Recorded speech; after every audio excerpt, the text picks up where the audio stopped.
Heat's turning up down in Santa Clara. What do you do with Brandon Aiyuk? By the way, we haven't even mentioned Trent Williams. He's out in East Texas chilling.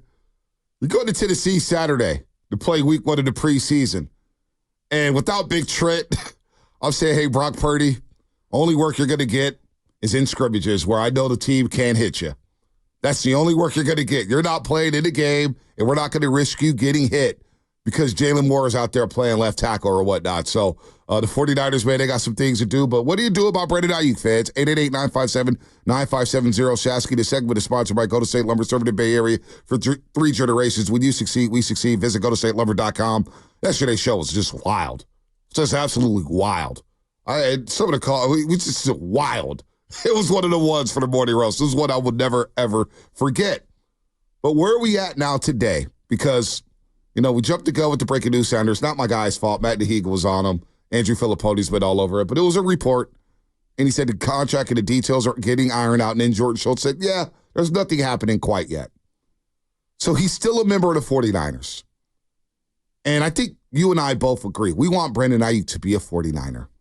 So at this point, Pittsburgh has nothing they can give us, right? They're not going to give up a first-round pick. They're not going to give up multiple first-round picks. They're not going to give up a first and a second, right? That's too much compensation. So if they're not going to give me what I want, I'm holding on to Brandon Aiyuk, and I'm daring him to try not to play this season. You sure you don't want to play week 1 against the New York Jets? You sure you don't want to play on Monday Night Football and get introduced to the crowd at Levi's Stadium wearing that number 11? You sure you don't want to go up against Sauce Gardner? I would call his bluff. I'm not trading Brandon Aiyuk right now. I think Ricky Pearsall's out dinged up again with a shoulder injury, and Debo's already – listen to Debo, Shasky. He's like, it's weird not having Aiyuk out there. It's kind of weird, for sure. I remember last year when we played the Giants, I had went to him. I was like, bro, I never knew how weird it was for you not to be on the field at the same time. And, the time that I was out and he was out there by himself, and it was just like, I kind of see what you feel like. Kind of feel awkward with, being with somebody out there for 4 years straight or whatever. Business is business, and you know how it goes. Business is business, Shasky. Here's the issue with playing hardball.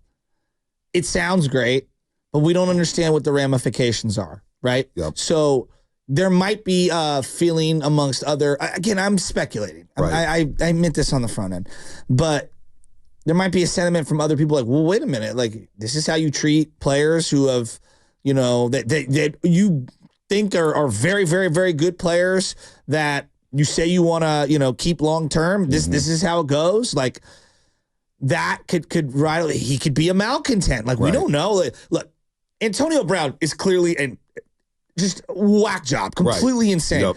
But the wide receiver position as a byproduct of the way it's set up feels like it creates more malcontents than maybe any other position in that sport. Right. And Aiyuk has been nothing but professional his entire career.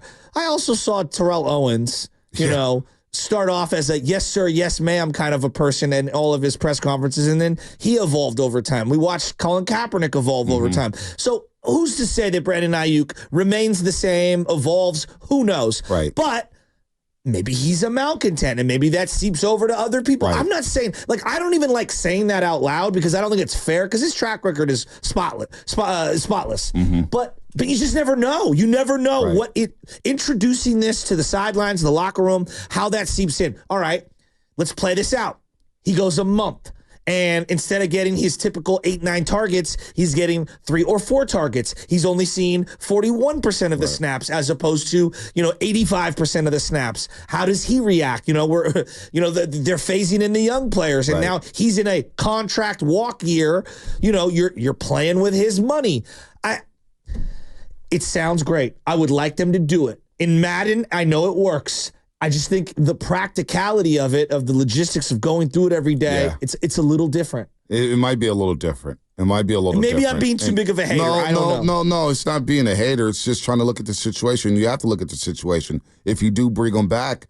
But I think Brandon Aiyuk, and I think this locker room, this is where I trust the locker room, with guys like Fred Warner, with guys like Debo, with guys like Brock Purdy, with guys like Christian McCaffrey, that once it's time to play football, and if you do keep him on his team and he doesn't have his deal and he's playing on a $14, $15 million, and obviously he's not going to be happy about that, but I do think he'll be able to compartmentalize, okay, they didn't pay me. I'm going to go out there and try to prove it to him. And if I don't get the targets, it is what it is. I'm just crossing out the calendar. Another day passes by to where I can get closer and closer to free agency. But I do think once he puts that helmet on in the regular season, that B.A. go out there and be a total professional. And then he'll do what he's got to do to help this team win football games. Because at the end of the day, I do believe that Brandon Aiyuk wants to win football games. Yeah. He wants to win at a high level. I saw his body language after that Super Bowl. That didn't look like a kid that was just all about his money. That guy was distraught, losing the biggest game of his life. When you lose the Super Bowl, we remember Nick Bosa his rookie year when they lost in Miami. He was sobbing left and right. Deebo Samuel, hell, I remember Frank Gore walking off the field in New Orleans when the confetti's coming down from Baltimore, and Frank Gore is tearing up left and right. So I hear what you're saying. I understand it completely. It could become a factor. Now, I think that becomes a factor if you're losing games. For sure. If you're winning, for sure. Okay, he could be able to check that. But if you're losing and you're only getting 4 to 5 targets and you're messing with my value and my numbers, then we got a problem. And I'm recklessly speculating there because you have to but this is what a front office is doing is they're playing out these scenarios. This goes back to KYP, right? Know your personnel. They know him obviously much more than I do. But players do evolve and they mature and their personalities change over time. Some stay the same, some change. And so I don't know. Like I don't know how that would work. I do know this, that if I was the quarterback, right, and let's say I'm Brock Purdy, the beauty of this system is I'm never really like exactly told who to throw to on any given play because we have such a balanced offense. I do think when you have a high-priced wide receiver who's an apex player, there is a tendency to like tunnel vision, look that guy down the road. Mm-hmm. But the same can be said about a guy like, hey, I know BA needs to get looks because if he doesn't, he's going to get frustrated. And like it just, I don't need any of that. Well, like I don't need that. Though, but I don't think that would happen because BA's a damn good player. Well, I don't want to lose him. And you know what I mean? I hear you. I don't want to lose him. And I don't think he'll force it. I think Brock's going to do what Brock does, and he's going to do what's best for the offense. But I think Brock realizes BA's a damn good player. You don't want to get him involved in the game plan anyway. He's a tough wide receiver. But obviously, the Pittsburgh Steelers think that. The Patriots think that. Now, I was listening to Ross Tucker, and he was talking about, thank God the Patriots to do that. Why would they do that when you could just draft a wide receiver? Patriots haven't drafted a good wide receiver since 2002. Like, it's easier said than done, right? Everybody says, well, there's receivers coming out left and right. There's receivers coming out left and right. As good as the receiver class has been, there's a lot of bust in these receiver classes. Well, let's just go position by position. Forget receiver for just a second. When the Niners tried to replace Deshaun Golson with Eric Reed, I thought it went okay. It did. I think he was one-time Pro Bowler. I could be wrong. He had a really good rookie season. No, but he was solid. But I think looking back, it didn't go as well as they wanted, right? And even then, he was solid. Coaching staff changes, regime changes, and remember they tried to play him at middle linebacker. It was 2016 against the Dallas Cowboys. It was an absolute train wreck. I like Eric Reed as a player. Yeah. I actually like him as a person. But they tried to do that, right? They tried to do that at D tackle, and we all know how that went. Yep. Right, that was very difficult. They tried to do that at quarterback with Trey Lance.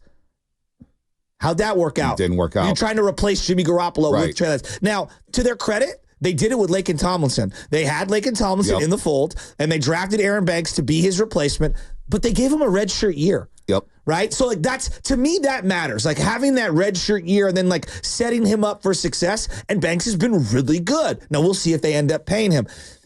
To your point, it sounds easier than it looks. Right. And I look at the Ricky Pearsall situation, and I'm like, look, I think Ricky Pearsall will be fine next year. I don't know if I want him being my starter day one. And I don't think you drafted him in April to be your starter day one. Well, just look at the Niners' history. Going back to Chio. Chio's a third-round pick. Yeah. Third-round pick, Third-round pick. Third-round pick. Tennessee, Chattanooga. Yep. J.J. Stokes was a first-round pick, and I remember J.J. Stokes at UCLA. Traded up. He was a monster at UCLA. Never quite panned out in the pros. Mm-hmm. We talked about Rashawn Woods at Oklahoma State. And that was just a beginning. A.J. Jenkins, first round. We all remember that pick. There's a lot. Michael Crabtree, first-round pick. Had a great year, couple seasons. One great year. One great year, decent year, towards Achilles. But that was that. I know. That was that. It is really hard. Like, we keep saying, oh, man, you can go get this player. Receivers come a dime a dozen. Do they really?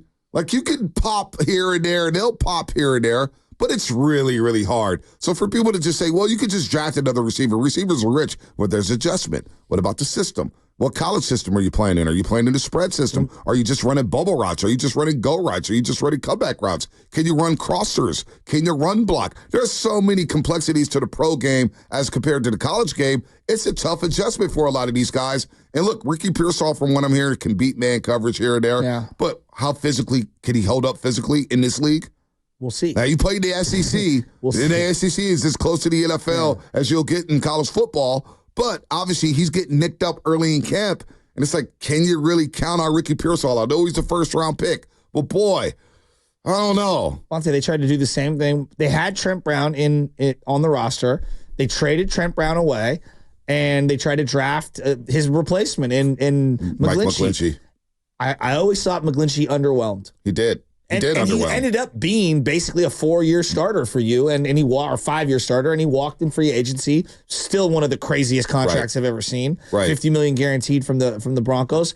But like, they're still chasing right tackle. Right. Colton McKivitz, like, it's fine, for 1 year, but I think a lot of people would say, like, yeah, if they can upgrade right tackle, boy, they've been chasing that since Trent Brown. Since Trent Brown, no doubt about it. So to your point, I think it's really hard to just draft and replace a position. And then when you develop somebody, it's hard in general. It really is. But when you finally pop on one, and Debo Samuel, I see the 510 here in the Xfinity Mobile text line. Shout out to the Xfinity Mobile text line. When you do finally get a receiver to pop, like Debo and then Brandon Aiyuk, it makes up for drafting Dante Pettis in the second round.